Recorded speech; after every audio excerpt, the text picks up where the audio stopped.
Welcome to episode 74 of the World Builders Anvil. As always, I'm your host, Jeffrey W. Ingram, and today's topic, dinner time, fantasy world building, and food. Don't know where to start building your fantasy world? Do you need more? Does it make sense? Forget any worries and become a crafter of imagination. This is the place that will help prime your mind. Now, it's time to heat up the forge, break out the mithril ingots and hammer.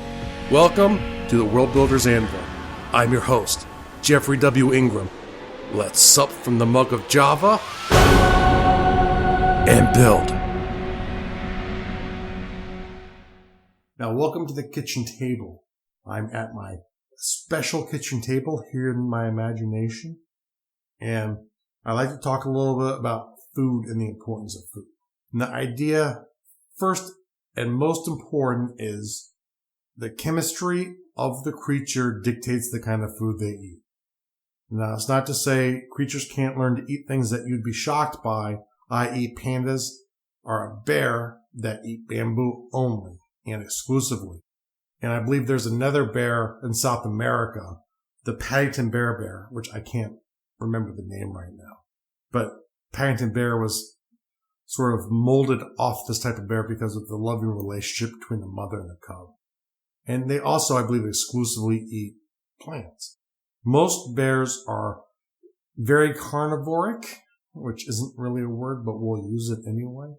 They are carnivores and really omnivores. They will eat plants. They will eat anything that drives their body energy and with the littlest amount of energy output. So a bear is a carnivore. It will chase down and kill something if possible, but it's not going to spend all day hunting. It's not going to be like a wolf that hunts an elk for days to try and bring it down. It's going to go at it. Now, there are a few things I understand from chemistry, and if you don't believe me, that's fine. I'm not going to back up anything here, in fact. This is what I've gathered from learning stuff, which is what I mainly do here anyway. I don't back up a lot of the things I'm saying because we're talking about creating fantasy. So I'm off a little bit doesn't crush me. And no one's ever told me I've been off, even though I'm sure I have upon occasion. But chemistry plays a huge role. Your body in general yearns for the nutrients it needs. It needs certain nutrients to make certain parts of the body work properly. And I think, and this is just a guess, the more important the nutrient is, either A, giving you more energy, or B, giving you something specific you need on top of energy, to a level that you can process it well, your body will yearn for it. You know, I found when I eat a well-rounded diet, I eat less. Not because I'm trying to control my portions, but because my body's not yearning for anything. Where if I'm eating strictly a junk food diet, and it's all junk, I'm eating white flour-based pizza and candy, I'm always hungry because my body is searching for calories that give it what it's looking for, not just raw energy, which it's turning into fat. So chemistry plays a big role with taste. Things that you like are going to taste well. That's why a lot of creatures actually will have a defense where they will make themselves taste icky. You know, there are insects these stick insects, I don't remember where, will spray goop on their back when a predator comes up behind it, and it will actually make the critter lose its appetite. It makes itself unedible. So the chemistry is at the basis the most important thing from a scientific standpoint of why we eat what we eat. Now, the second most important thing I think is the ability to grow or locate it. So most races as they evolve are probably going to start off as predators, like humanoid kind of races like humans are going to start off as predators. They're not farmers early on. So can they find the food? Or if it's not meat, can they find those berries? Things that satisfy them. And what will happen is as they settle down and they become more of an agricultural society, they will start trying to grow those things and, or raise those animals, depending on what it is. But they'll start trying to farm the things that feed them because they want to make it easier to locate. And so what will happen is certain kinds of plants and certain kinds of animals and certain kinds of shapes do well in certain areas and not in others. That's probably one of the reasons why Italians eat Italian food And some of that stuff that they eat, like tomatoes, did not start in Italy, but were brought there and thrived there as a plant. So as your society stretches out and they find new foods, they bring them back. Some are going to do very well, and some aren't going to do good where they live. However, food types that do well where you live end up being pushed into the diet because you can grow it easily or more easily than other things. So you'll have more of it available to you. And then the people will buy the food that is cheapest. And I'm saying this from a survival standpoint. They will spend the least amount of effort to acquire the food they need to survive. Now, don't get me wrong, taste does play into that. And they'll work with the things to make them taste as good as possible. One of the things that always blew my mind, if you want some of the best flavored cuisines, don't go to places where agriculture is easy. Go to places where agriculture is hard. Go to get the Cajun land. Go to jungles. They have a unique way of building a flavor profile that is different than anywhere else. And they'll take ingredients that are not that good and make them delicious. Your mouth will water. I mean, just smelling Cajun food drives me crazy. And I don't like a lot of the ingredients in Cajun food. Like, I don't like crawfish and stuff like that. But the point is, they will utilize what they can. And more so to a point, in a culture where they're trying to survive more, we can waste a lot of food, and we do waste a lot of food in America. Like, we shave off a lot of our vegetables to get that icky skin off.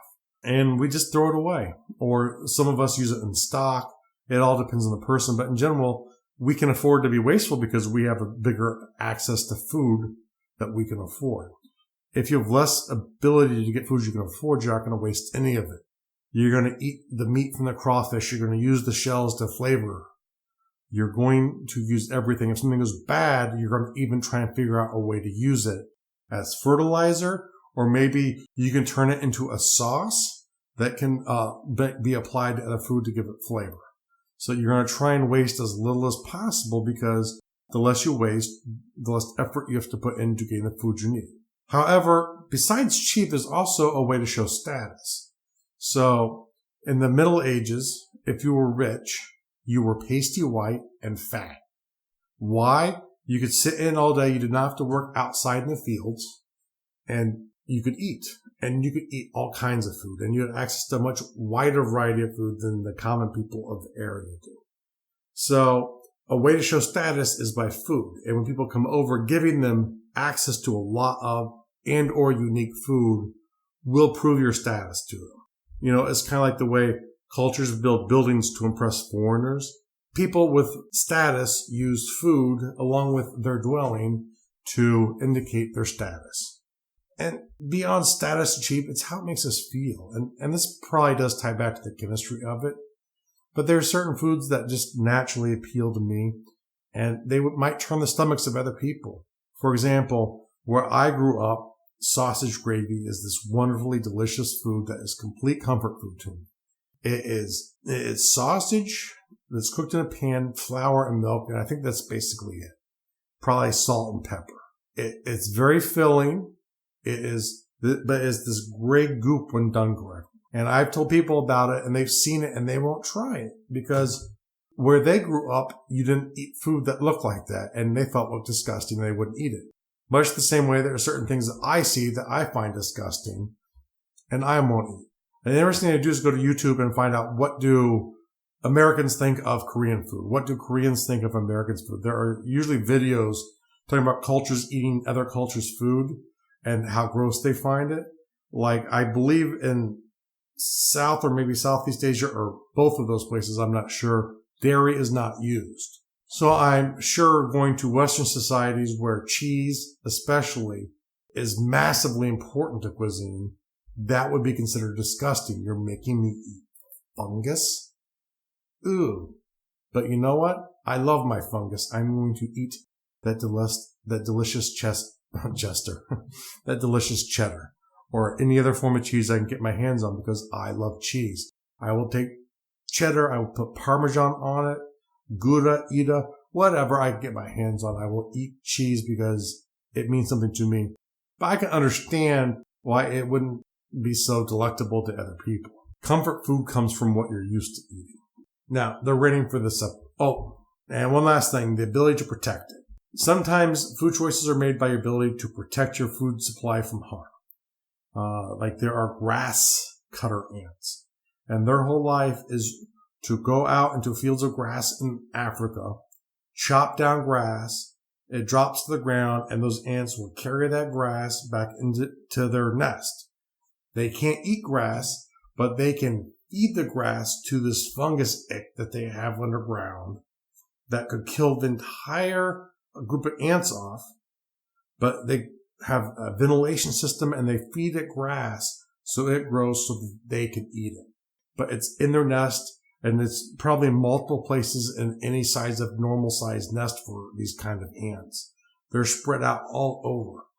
So they have a protective food supply. So if something would happen to one part of the nest, the whole colony is not lost. If some of the fungus dies in one part, maybe it all doesn't get contaminated. But it's just the one last thing to consider is sometimes the choice for food is based off your ability to protect your food supply.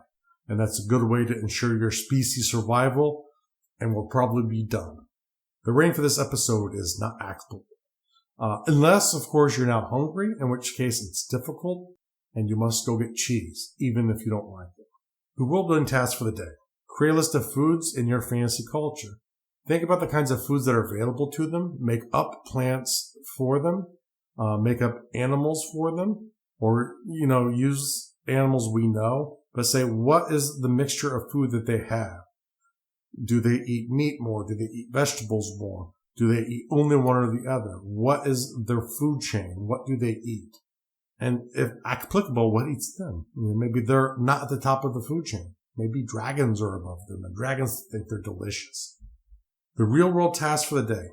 Have an interest in a wide range of related and divergent fields. If you like something, explore more in that field. After a time, go spend some time in another field. It's like I spend a lot of time in agriculture. I spend a lot of time in archaeology. I spend a lot of time in anthropology and astrophysics and astronomy. I like to spend my time all over different fields because it helps give me ideas.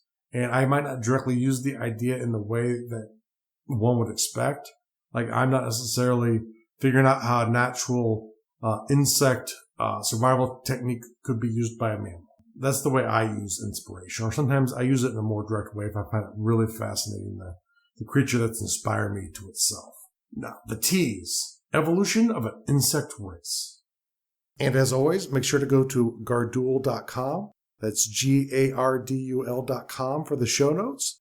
It'll be under podcasting, World Builders Anvil. That's a great place to get all of the information from the episode that you've just listened to and to see all the resources that we've talked about in this episode.